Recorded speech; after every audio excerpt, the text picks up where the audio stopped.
Viewers নমস্কার, আমি doctor Jayanta বাইন, plastic এবং কসমেটিক সার্জন। আমাদের এই ভাই যিনি এসেছেন অনেকটা দূর থেকে এসেছেন, কলকাতা থেকে। ওনার 22-23 বছর বয়স এবং উনি কলেজের স্টুডেন্ট আছেন। এবং আমরা দেখতে পাচ্ছি ভাইয়ের প্রায় গ্রেড 3 গাইনোকোমাস্টিয়া রয়েছে। গ্রেড 3 গাইনোকোমাস্টিয়া অনেকটাই বড় এবং ওনার মেইন সমস্যা হচ্ছে দেখতে খারাপ লাগে। সবার সামনে জামা কাপড় খোলা, স্নান করা বা খেলাধুলোর পরে একসঙ্গে সবাই গেঞ্জি খুলছে, উনি জিনিসটাতে অস্বস্তি ফিল করেন। অনেকেরই আমাদের গাইনোকোমাস্টিয়া থাকে, গাইনোকোমাস্টিয়া যাদের আছে অ্যাজ সাচ, কিন্তু এটা কোনো অসুখ নয়, মানে ফিজিক্যাল প্রবলেম নয়। খুব কম পেশেন্ট, 1000 পেশেন্টের মধ্যে তো 2-3 জন পেশেন্ট পাওয়া যেতে পারে যাদের হরমোনাল কারণে বা ক্রোমোজোনাল কারণে এই গাইনোকোমাস্টিয়া হয়। ইউজুয়ালি একটা ফিজিওলজিক্যাল ব্যাপার, স্তনটা কৈশোরকালীন অবস্থাতে বৃদ্ধি পায়। এবার মুশকিল হচ্ছে যে এই যে ফ্যাট এবং গ্ল্যান্ড জমে সেটা কিন্তু কমতে চায় না। অনেকেই আছে আমাদের বন্ধুরা যারা ফ্যাট জিম করেন, এক্সারসাইজ করেন, পেটের ফ্যাট কমে যায়, হাতের ফ্যাট কমে যায়, কিন্তু এই জায়গার ফ্যাটটা কমতে চায় না। তো এটা একটা রেজিস্ট্যান্ট টাইপ অফ ফ্যাট। আমরা এটা লাইপোসাকশন করে বের করি। আমরা যেটা করব, আগেকার দিনে কেটে বের করা হতো, এত বড় করে কাটা হতো, একটা লম্বা দাগ হতো। এখনকার দিনে কসমেটিক সার্জারির যুগ। আমরা এই বগলে ছোট্ট একটা ফুটো করব, এই বগলের ফুটো দিয়ে পুরো এরিয়া ফ্যাট বেরিয়ে যাবে। বগলে ফুটো করার কারণ হচ্ছে অনেকটা দূরে ফুটো করা হচ্ছে এবং বগলের দাগের মধ্যে মিলিয়ে যাবে, যাতে বাইরে থেকে বোঝা না যায়। যদি গ্ল্যান্ড থাকে, একটু গ্ল্যান্ড তো ডেফিনেটলি থাকে, আমরা এখানে ছোট্ট একটা কাট করে গ্ল্যান্ডটাকে বের করে নিয়ে আসি। তো এটা হচ্ছে আমাদের পুরো প্ল্যানিং। আমরা সার্জারিটা আমরা জেনারেল অ্যানাস্থেসিয়াতে করব। তো সার্জারিতে যাওয়ার আগে আপনাদের একবার মার্কিংটা দেখিয়ে দিই। তো আমরা প্রথমে সুপ্রাস্টার্নাল নচটাকে মার্ক করব। এটা সুপ্রাস্টার্নাল নচ, তারপর হচ্ছে মিড লাইন, মিড লাইনের পরে হচ্ছে এটা ইনফিরিয়র ব্রেস্ট পিস, এটা হচ্ছে ল্যাটারাল বর্ডার, মাসলের ল্যাটারাল বর্ডার, এটা ব্রেস্টের ল্যাটারাল পর্শন, এদিকেও তাই, এটা মাসলের যেটা রয়েছে সেটা মাসলের ল্যাটারাল বর্ডার, ব্রেস্টের ল্যাটারাল বর্ডার রাখলাম। এটা superior border of the breast বা ব্রেস্টের আপার বর্ডার। কোমরে হাত দাও ভাই, মাজায় হাত দাও।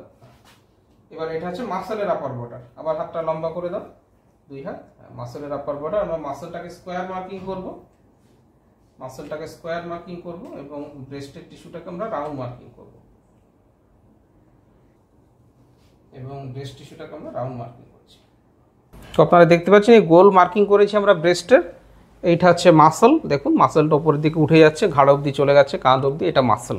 তাহলে মাসল, এই মাসল থাকবে, ব্রেস্ট টিস্যু চলে যাবে। সো ফ্রেন্ডস, আমাদের সার্জারি প্রায় শেষের দিকে। আমাদের দুদিকে লাইপোসাকশন, গ্ল্যান্ড রিমুভাল হয়ে গেছে। ইভেন ডান দিকে আমরা সেলাইটাও কমপ্লিট করেছি এবং দেখুন কতটা ফ্যাট বেরিয়েছে। অনেকটা করে করে ফ্যাট ছিল, ফ্যাট বেরিয়েছে। সব ফ্যাটগুলো আমরা বের করেছি, গ্ল্যান্ড ছিল, ফ্যাট ছিল। এবারে আমরা যে কসমেটিক স্টিচ দিচ্ছি সেটা আপনাদেরকে দেখাবো। এই সুতোটা দিয়ে স্টিচ আমরা দিচ্ছি, যেখানে কেটেছি। এই সুতোটা কিন্তু সেলফ অ্যাবজর্বিং সুতো। আগেকার অনেক ভিডিওতে আমি দেখিয়েছি যে সুতোগুলো পরে কাটতে হতো, কিন্তু এই সুতোগুলো কিন্তু কাটা লাগবে না, আপনা আপনি বেরিয়ে যাবে। এবং এই সুতোগুলো চামড়ার ভেতরে থাকে, 3 মাস মতো সময় লাগে, আস্তে আস্তে বডির সঙ্গে এই সুতোগুলো কিন্তু পুরোপুরি মিশে যায়। তো দেখুন পুরো যে সেলাইটা ছিল, যে আমরা গোল করে কেটেছি নিপিলের অ্যারিওলার চারিদিকে, সেটা কিন্তু খুব সুন্দরভাবে মিশে যাবে। ইভেন বাইরে থেকে বোঝাও যাবে না যে এটা কোনো কাটা হয়েছে।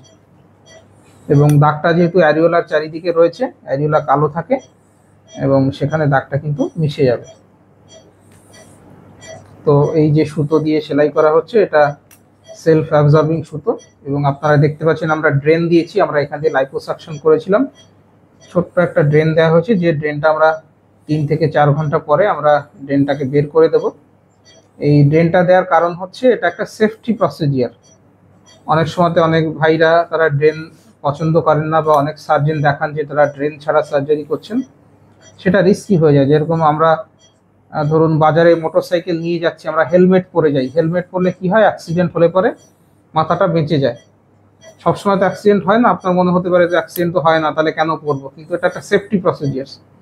তেমনি বিশেষ করে যাদের এই গ্রেড 2, গ্রেড 3 গাইনোকোমাস্টিয়া থাকে, তাদের একটা হেমাটোমা হওয়ার বা সেরোমা হওয়ার চান্স থাকে। রাস্তায় বেরোলে যেমন অ্যাক্সিডেন্ট হওয়ার চান্স থাকে, সেরকম চান্স থাকে।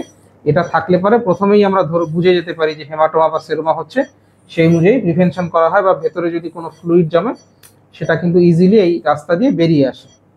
আমরা চাইবো ভেতরে কোনো রকমের সেরাস ফ্লুইড বা ব্লাডি ফ্লুইড জমা হলে পরে সেটা যাতে বেরিয়ে আসে, কারণ ভেতরে জমলে পরে চেস্টের এই মাসলের তলায় বা স্কিনের তলাতে ইনফেকশন হতে পারে। সেই জন্য ড্রেনটা দেওয়া, ড্রেনটা টানলে পরেই বেরিয়ে আসবে।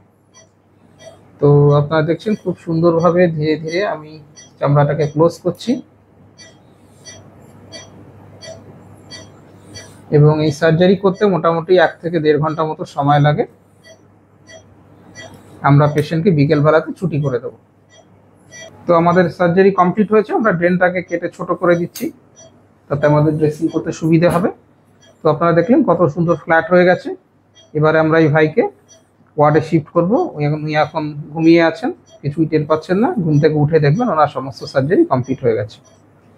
সো ফ্রেন্ডস, আপনারা দেখলেন কিভাবে আমরা গ্রেড 2 বা গ্রেড 2B গাইনোকোমাস্টিয়ার মার্কিং করি এবং সার্জারির লাস্ট পার্টটা সেলাই করাটা আপনাদেরকে দেখালাম। কিভাবে আমরা কসমেটিক স্টিচ দিয়েছি যেটা সেলফ অ্যাবজর্বিং, আপনি গলে যাবে।